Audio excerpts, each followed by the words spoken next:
Let's talk about desire. Where does it come from? I mean, you probably think of it as this deep, instinctual, natural part of you, right? An unstoppable force bubbling up from inside.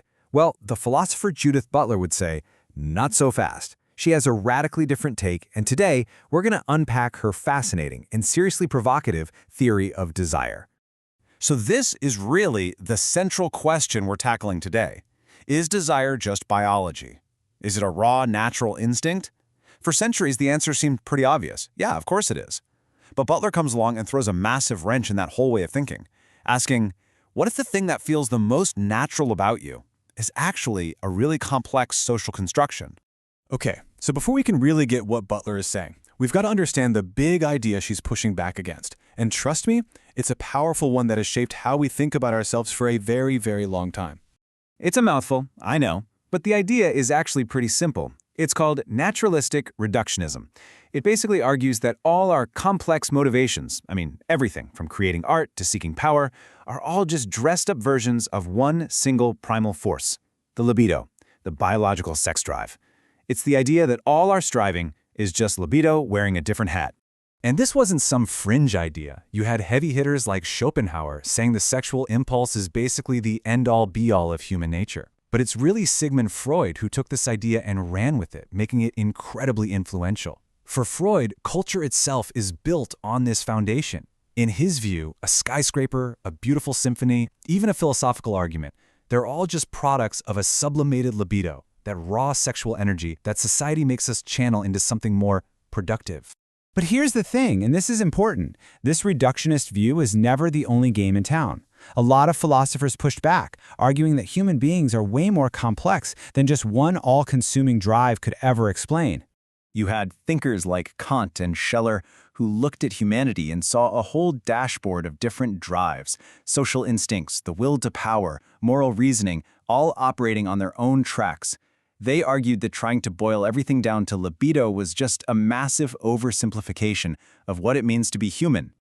So you have this debate going on, right? One drive versus many drives. And then along comes the philosopher Michel Foucault, and he just blows the whole conversation wide open. He didn't just question what we desire. He questioned where the very idea of desire comes from in the first place. And this is the insight that changes the game and really paves the way for Butler. For the longest time, we thought about power, societal rules, laws, taboos, as basically a giant stop sign. We imagine we have all these natural, raw desires, and society's only job is to repress them, to say, no, you can't do that. Foucault gave this common-sense idea a name, the repressive hypothesis.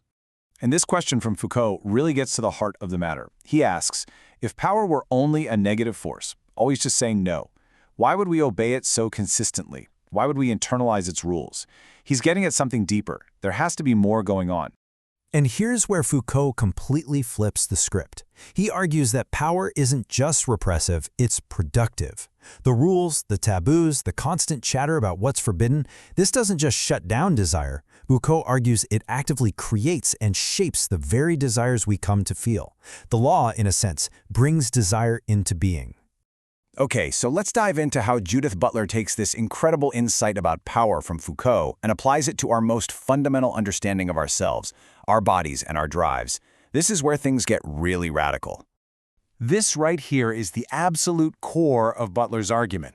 She completely rejects the idea of a pre-social biological self.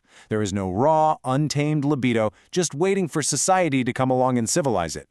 For Butler, by the time we can even think about our bodies and our drives, they've already been shaped and defined by culture and by language. Butler uses this fantastic phrase, mute facticity, to critique the idea of the body as just a neutral biological object. She's saying it's not. The way we perceive and experience our own bodies is a product of social rules and conversations.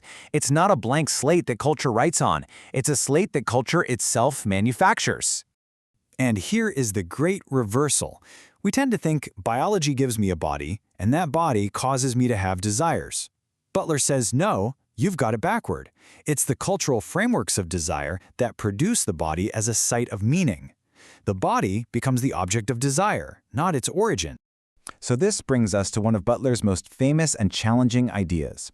She applies this theory of cultural production directly to gender, arguing that our identity as men and women is built on a very deep, hidden foundation of loss and forbidden desire.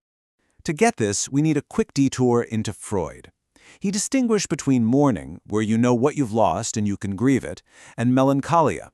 In melancholia, you've lost something, but that loss can't be acknowledged. So instead of grieving, you do something strange. You incorporate that lost thing into your own identity. You become it, in a way. Okay, so Butler takes this idea of melancholia and applies it to gender. The argument goes like this. In a culture where heterosexuality is the mandatory norm, the primary taboo is same-sex desire. This creates a loss, the loss of a potential love that can never be openly mourned. It's an ungrievable loss. So what happens? We incorporate it. That forbidden love is inscribed onto our identity. A boy, for instance, forbidden from desiring his father, instead identifies with his father, and this very identification forms the basis of his masculinity. Our gender identity in this view becomes the ghost of a love we were never allowed to claim. So the startling conclusion is this. What feels like our most natural core gender identity, being masculine or feminine, is, for Butler, not an essence, but an effect. It's the result of a cultural rule and an unresolved grief, a performance built on the ghost of a desire that society made unthinkable. After all of this, what are we left with? If desire isn't a simple biological urge, what in the world is it in Butler's framework? This really captures the fundamental shift. We move from a simple biological model to something way more complex. For Butler, desire isn't something we simply have, it's something that is created by our culture. And weirdly enough, we become attached to the very rules that limit us because those rules are what make us understandable to ourselves and to others. So in the end, there is no real you with natural desires hiding underneath a layer of social conditioning. For Butler, your desires are the social conditioning, built from loss, prohibition, and your attachment to the very system that makes you who you are. There is no wild insurrectionary desire just waiting to be set free. And this leaves us with a really provocative final question. If Butler is right, if the desires that feel most essentially ours are actually built from cultural rules and ungrieved losses, then who are we really?